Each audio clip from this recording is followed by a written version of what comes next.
Vande Maharashtra TV news, आवाज सर्वसामान्यांचा।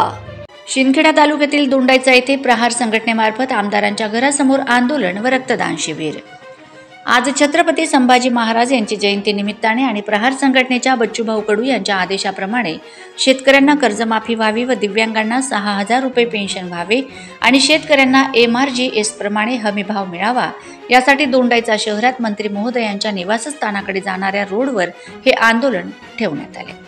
तसेच रक्तदान शिबिर घेण्यात आले। यावेळी प्रहार संघटनेचे जिल्हाध्यक्ष वसंत बोरसे तसेच शिंदखेडा तालुका अध्यक्ष पंकज सिसोदिया, मंदाकिनी जाधव, सुनील पाटील, संजूभाऊ, युवराज भाऊ, साखरी तालुका प्रमुख जयेश बाबा, विकास मालचे, नानाभाऊ शेलार, रीना भोई, सीमा बागले, गणेश महाजन अशा 26 लोकांनी रक्तदान केलंय।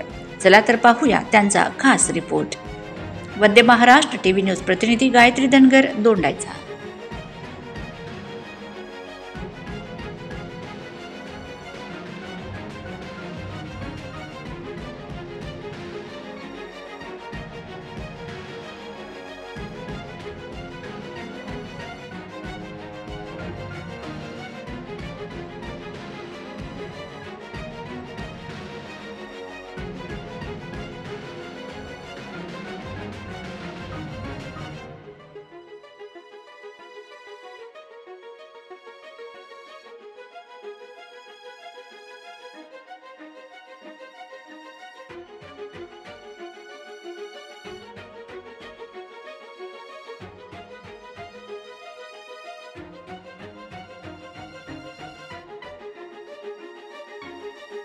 यांच्या नेतृत्वाखाली छत्रपती संभाजी महाराज यांच्या जयंतीनिमित्त संपूर्ण महाराष्ट्रात प्रत्येक मंत्र्यांच्या घरावर आपण रक्तदान आंदोलन करणार आहोत। हे आंदोलन करण्यामागचा उद्देश म्हणजे महात्मा ज्योतिबा फुले यांच्या जयंतीनिमित्त आपण जो टेमा आंदोलन घेतलं होतं की आमच्या मागण्या तुम्ही सरकारपर्यंत पोहोचवा, शेतकऱ्यांचा 7/12 कोरा करा आणि दिव्यांगांना 6000 मानधन द्या।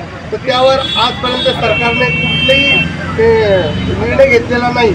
त्यामुळे आज छत्रपती संभाजी महाराज यांच्या जयंतीनिमित्त शेतकऱ्यांना त्यांच्या पिकांना हमीभाव मिळावा, त्यांचा 7/12 कोरा व्हावा आणि त्याच्यानंतर जे दिव्यांग आहेत त्यांना 6000 रुपये मानधन मिळावं यासाठी माननीय बच्चूभाऊ यांच्या नेतृत्वाखाली आम्ही दोंडाईच्या शहरामध्ये जे कुमारजी रावल जे महाराष्ट्राचे पणन मंत्री आहेत त्यांच्या घरासमोर आम्ही आज रक्तदान करून आंदोलन करतोय, जेणेकरून त्यांनी आमचा आवाज विधानसभेमध्ये मांडावा आणि शेतकऱ्यांना 7/12 कोरा करावा, त्यानंतर दिव्यांगांना 6000 रुपये मानधन मिळावे यासाठी त्यांनी आपला आवाज।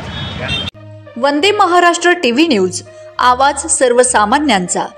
अशाच नवनवीन बातम्या पाहण्यासाठी आमच्या चॅनलला सबस्क्राइब करा, बेल आयकॉनला क्लिक करा।